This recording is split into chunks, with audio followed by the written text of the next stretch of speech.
Hello students, this is your geography online classes. देखिए, previous video में हमने sugar cane industry पढ़ी थी, है ना।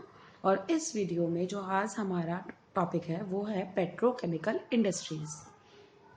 तो आज हम इसे ही पढ़ेंगे। देखिए, this group of industries has been growing very fast in India. जो इंडस्ट्रीज, इस ग्रुप की जो इंडस्ट्रीज हैं वो बहुत रैपिडली, बहुत फास्ट ग्रो कर रही हैं हमारी इंडिया में।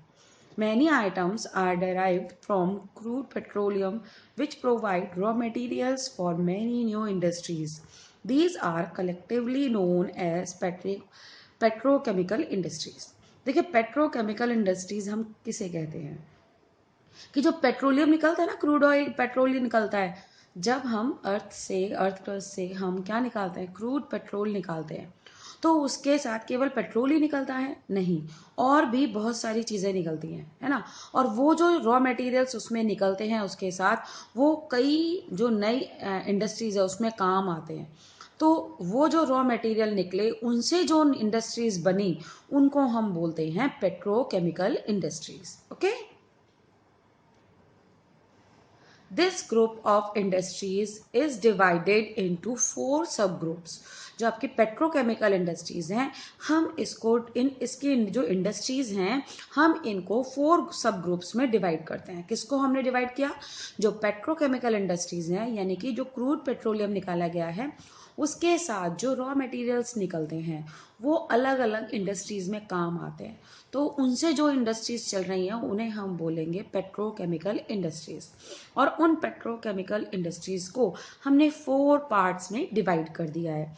देखिए, फर्स्ट तो आता है पॉलीमर्स, नेक्स्ट आता है आपका सिंथेटिक फाइबर्स, थर्ड आता है आपका इलास्टोमर्स, और फोर्थ है आपका surfactant intermediate. Surfactant intermediate, polymers, synthetic fibres, elastomers और सर्फेक्टेंट इंटरमीडिएट। नेक्स्ट देखिए, Mumbai is the hub of the petrochemical industry. This is your objective question कि पेट्रोकेमिकल इंडस्ट्री का हब कौन सा रीजन है, तो वो है आपका मुंबई। पेट्रोकेमिकल इंडस्ट्री का हब कौन सा रीजन है, वो है मुंबई। नेक्स्ट देखिए, crackers unit are also located in. अब एक क्रैकर्स यूनिट है, पटाखे होते हैं ना, वो उसकी यूनिट कहाँ पर लोकेटेड है वो देखिए, आपको लर्न करनी है ये। देखिए, सबसे पहले तो हम इसके स्टेट लर्न करेंगे। पर देखो, क्रैकर्स यानी पटाखे हम कब चलाते हैं? रात में चलाते हैं, तो गुजरात। और हमें बड़े बड़े पटाखे चलाने का शौक है, तो महाराष्ट्र। ठीक है, और पटाखे गलती से अगर हमारे लग जाती है तो हम अंधे हो जाते हैं, आंध्र प्रदेश। ओके, ठीक है। दूसरी बात, हमारा गाल भी जल गया उस पटाखे से, तो बंगाल। और जब ऐसा कुछ हो जाता है तो मम्मी कहती है कुछ ठंडा ठंडा पानी जो होता है उसको पी लो, ठंडा ठंडा, है ना, तो यूपी यानी उत्तर प्रदेश। तो देखिए, क्रैकर्स यूनिट कहाँ पर है? क्रैकर्स कब चलाते हैं? रात में, गुजरात। बड़े बड़े चलाते हैं, महाराष्ट्र। और क्रैकर चलाने से हमारे गाल जल गए, वेस्ट बंगाल, और हम अंधे भी हो गए, आंध्र प्रदेश। ठीक है, ये केवल लर्न करने के ट्रिक है। ओके, और एक है यूपी। देखिए, याद करने के लिए हमें कई सारे ट्रिक्स को लेना पड़ता है, तो आप इनसे लर्न कीजिए। और अब देखिए, अब हम इन स्टेट्स में पर्टिकुलर उस डिस्ट्रिक्ट में या उस रीजन में जाएंगे जहाँ पर ये क्रैकर्स यूनिट लोकेटेड है। तो यूपी में है औरैया, और पिएंगे, और भी पियो ना, यूपी और पियो, तो औरैया, यूपी में औरैया। गुजरात में सभी को मालूम है गांधीनगर, जामनगर, हजीरा। अगर याद नहीं भी रहता कोई बात नहीं, आप जामनगर और गांधीनगर याद कर लीजिए। जामनगर एंड गांधीनगर गुजरात में। महाराष्ट्र, मैंने आपको याद कराया था, महा यानी बड़ा बड़ा। क्या चाहिए आपको? रत्न चाहिए, रत्नागिरी। रत्न हमेशा हमें बड़ा चाहिए, रत्नागिरी महाराष्ट्र। और है नागोथाने है, याद रहे तो ठीक, नहीं तो आप रत्नागिरी याद कर लीजिए। वेस्ट बंगाल, गाल पे क्या लगाएंगे आप? हल्दी, हल्दिया, है ना। वेस्ट बंगाल, गाल पे क्या लगाएंगे आप? हल्दिया, हल्दी लगाएंगे। आंध्र प्रदेश, विशाखापट्टनम, सभी को मालूम है कि विशाखापट्टनम कहाँ पर है? आंध्र प्रदेश में। विशाखापट्टनम कहाँ पर है? आंध्र प्रदेश में। नेक्स्ट देखिए, Three organizations are working in the petrochemical sector under the administrative control of the Department of Chemical and Petrochemicals. देखिए, 3 ऑर्गेनाइजेशन जो हैं वो काम कर रही हैं पेट्रोकेमिकल सेक्टर में, और किसके अंडर में काम कर रही हैं? Administrative control of the department of chemicals and petrochemicals से। देखिए वो 3 यूनिट्स कौन कौन सी है। क्वेश्चन तो यही आएगा कि वो 3 जो ऑर्गेनाइजेशन है ना, उनके नाम बताइए जिनके अंडर में पेट्रोकेमिकल सेक्टर जो है वो काम कर रहे हैं ना। तो वो है, देखिए शॉर्ट फॉर्म जो है वो मैं आपको बताती हूँ, इसका फुल फॉर्म भी एग्जाम में आ सकता है। IPCL लर्न करना बहुत ईजी है। IPCL, फिर आप इस आई को हटा दीजिए, क्या बचा? PCL, बस यही आ गया आपका PCL। नेक्स्ट आता है आपका CIPET। CIPET, देखिए IPCL फुल फॉर्म क्या हुआ? I for Indian, P for petrochemical, C for corporation, L for limited. तो वही the Indian petrochemical corporation limited, the Indian petrochemical corporation limited. और जो PCL है ये है पेट्रोफिल्स कोऑपरेटिव लिमिटेड, पेट्रोफिल्स कोऑपरेटिव लिमिटेड। और CIPET है central institute of plastic engineering and technology, central institute of plastic engineering and technology. अब हम इनके बारे में, तीनों के बारे में हम अलग अलग देखेंगे, पढ़ेंगे। देखिए फर्स्ट जो हम देख रहे हैं वो हम पढ़ रहे हैं IPCL। IPCL फुल फॉर्म क्या है इसका? The Indian petrochemical corporation limited, the Indian petrochemical corporation limited. और सबसे पहली चीज कि ये पब्लिक सेक्टर में है। कौन से सेक्टर में है? पब्लिक सेक्टर में। It is responsible for the manufacture and distribution of the various petrochemical like polymers, chemicals, fibres और फाइबर इंटरमीडिएट, मतलब इनका डिस्ट्रीब्यूशन करना और इनका मैन्युफैक्चर करना, ये इस IPCL का वर्क है, रिस्पॉन्सिबल है इसके लिए। नेक्स्ट जो है आपका वो है PCL। ये जॉइंट वेंचर है। जो PCL है ये जॉइंट वेंचर है। किस किस का जॉइंट वेंचर है? एक तो गवर्नमेंट ऑफ इंडिया, और दूसरा जो आपके व्यूवर्स कॉर्पोरेटिव सोसाइटीज होते हैं ना, जो बुनकर जी सोसाइटी बनाते हैं, है ना, उनकी सोसाइटी, गवर्नमेंट ऑफ इंडिया और व्यूवर्स कोऑपरेटिव सोसाइटीज, इन दोनों का जॉइंट वेंचर है। It produces polyester filament, yarn and nylon chips of its 2 plant।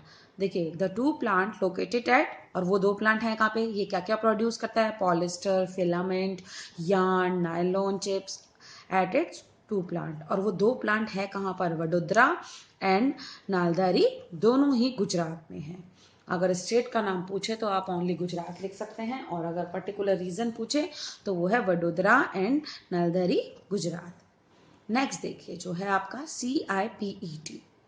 It involved in importing training in petrochemical industry. Imparting training, यानी कि जो CIPET है ये क्या देता है? ये ट्रेनिंग देता है ना। तो देखिए polymers are made from ethylene and propylene. These materials are obtained in the process of refining crude oil। जब हम क्रूड ऑयल का रिफाइन करते हैं तो क्या निकलता है इससे? पॉलीमर, इथाइलिन एंड प्रोपाइलिन, और इन दोनों से बनता क्या है? पॉलीमर्स बनते हैं।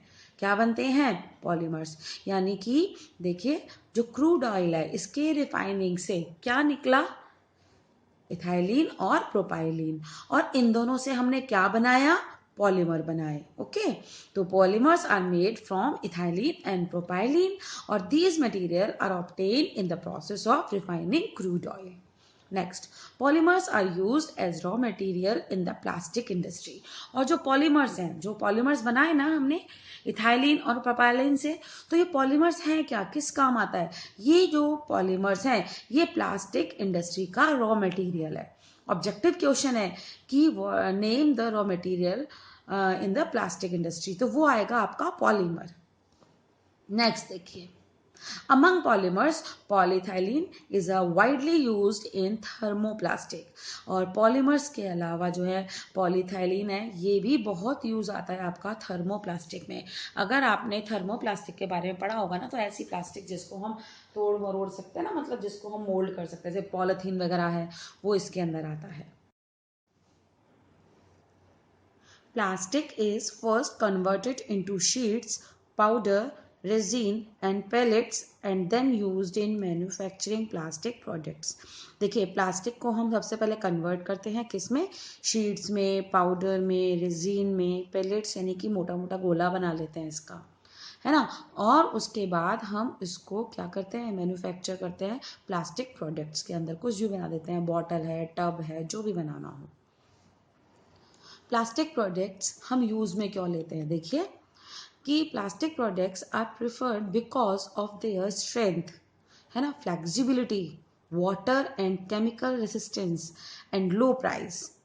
सो अपन जो प्लास्टिक प्रोडक्ट्स हैं हम इनको प्रिफर करते हैं। The national organic chemical industries limited, NOCIL. What is the full form of NOCIL? N for national, O for organic, C for chemical, I for industries, L for limited. Okay, so the national organic chemical industries limited established in private sector in 1961 and first naphtha based chemical industry started in Mumbai. जो first आपकी naphtha based chemical industry है वो कहाँ start हुई थी, मुंबई में start हुई थी। The plants located at Mumbai, Baruni, Mettur, Pimpri and Rishra are the major producers of plastic material. यानी कि ऐसे कौन कौन से प्लांट्स हैं, वो प्लांट्स कहाँ कहाँ पर हैं जहाँ पे प्लास्टिक मटेरियल्स क्या बनाए जाते हैं, प्रोड्यूस होते हैं। तो वो हैं आपके मुंबई है, बरूनी है, मेटूर है, पिंपरी है, रिश्रा है। अब आपके दिमाग में क्वेश्चन आ रहा होगा कि ये सब जगह है कहाँ, सभी को मालूम है मुंबई तो महाराष्ट्र में है, तो मैंने लिखा नहीं है इसलिए। बरूनी, बरूनी कहाँ पर है, where is Barauni, Barauni is in Bihar. Mettur, Mettur is in Tamil Nadu, Mettur is in Tamil Nadu. Pimpri, Pimpri is in Maharashtra. और Rishra, Rishra is in West Bengal, Rishra is in West Bengal. Synthetic fibers are widely used in the manufacturing of fabric because of their inherent strength, durability, washability and resistance to shrinkage. देखिए जो synthetic fibre है उसको हम use बहुत लेते हैं, है ना, उसको मैन्युफैक्चर करते हैं हम, बहुत ज़्यादा यूज़ आता है फैब्रिक्स के अंदर। हम साड़ी भी पहनते हैं तो हम सिंथेटिक साड़ी पहनना पसंद करते हैं। क्यों पहनना पसंद करते हैं, क्या रीज़न है, सबसे पहले उसमें क्या है इनहेरेंट, मतलब उसमें क्या क्या होता है कि उसमें एक तो स्ट्रेंथ है ना, जल्दी घिसती नहीं है वो कपड़ा जो सिंथेटिक फाइबर का बना होता है, ड्यूरेबिलिटी होती है और वॉशेबिलिटी यानी कि इजीली वॉशेबल होती है एंड रेजिस्टेंस ऑफ श्रिंकेज। दूसरी बात जैसे कॉटन कपड़ा अगर हम धोते हैं सुखाते हैं तो वो आपको मालूम है ना श्रिंक हो जाता है, उसमें सल आ जाते हैं, ऐसा सिंथेटिक फाइबर से जो हम फैब्रिक बनाते हैं उसके अंदर नहीं होता। तो ये कुछ रीज़न है जिस कारण हम सिंथेटिक फाइबर को क्या लेते हैं, यूज़ लेते हैं। नेक्स्ट आपका देखिए, industries manufacturing nylon and polyester yarns are located at. ऐसी इंडस्ट्रीज जो मैन्युफैक्चर करती हैं नायलॉन एंड पॉलिस्टर यार्न्स वो कहाँ कहाँ पर लोकेटेड है, देखिए वो कोटा, पिंपरी, मुंबई, मोदीनगर, पुणे, उज्जैन, नागपुर, उड़ना, है ना। देखिए आपको सारा याद नहीं करना है, आप इसमें से 4 to 5 लर्न कर लीजिए। कोटा तो अपने राजस्थान में ही है, पिंपरी मैंने आपको बताया, है ना। तो कोटा, पिंपरी, मुंबई, मोदीनगर, पुणे, उज्जैन, नागपुर, यहाँ तक तो याद कर सकते हैं। उड़ना याद नहीं रहता, ये आपके लिए नया वर्ड है, तो इतना तो याद हो सकता है, कोटा, पिंपरी, मुंबई, मोदीनगर, पुणे, उज्जैन, नागपुर। अब एक होमवर्क आपके लिए कि ये सारे रीजन जो है डिस्ट्रिक्ट्स हैं ये कौन कौन सी स्टेट में हैं, ये आप ढूंढिए। ओके, और फिर अगर आपको नहीं मिलता तो मुझे बताइएगा, मैं आपको ढूंढ के दूंगी। नेक्स्ट देखिए, acrylic staple fibre is manufactured at Kota and Vadodara. जो एक्रेलिक स्टेपल फाइबर है ये कहाँ मैन्युफैक्चर्ड होता है, एक्रेलिक स्टेपल फाइबर जो मैन्युफैक्चर्ड होता है वो Kota and Vadodara. Through plastic have become in separable item in our daily use and they have affected our lifestyle, but due to its non-biodegradable quality it has emerged as the greatest threat to our environment. देखिए plastic है ना, तो इसकी बहुत सारी ऐसी चीज़ें बनती हैं जिनको हम डेली लाइफ में काम लेते हैं, तो हमारे समझिए हमारी ज़िंदगी का एक हिस्सा ही बन गई है प्लास्टिक। चाहे आप पॉलीथीन को ले लीजिए, चाहे आप डब्बों को ले लीजिए, हम प्लास्टिक बहुत यूज़ में लेते हैं, लेकिन इसने जो एनवायरनमेंट को सबसे बड़ा नुकसान पहुंचाता है कि नॉन बायोडिग्रेडेबल है। यानी कि ये क्या नहीं होती है, अगर हम इसे प्लास्टिक को छोड़ दें तो ये एनवायरनमेंट में मिट्टी में मिलती नहीं है ना, कई सालों तक, हज़ारों सालों तक वो ऐसे ही मिट्टी में रहेगी, और बल्कि इसकी लेयर भी बन जाती है, और उस लेयर के बनने से जो हमारा वाटर है, पानी है, वो ज़मीन के नीचे भी नहीं जा पाता है, तो ये इन्वायरमेंट को बहुत हार्म पहुंचाती है, नुकसान पहुंचाती है। ये जो हमारा पेट्रोकेमिकल इंडस्ट्री वाला टॉपिक है ये फिनिश हो गया है, और नेक्स्ट जो नॉलेज बेस्ड इंडस्ट्री है वो हम नेक्स्ट वीडियो में करेंगे। Thank you.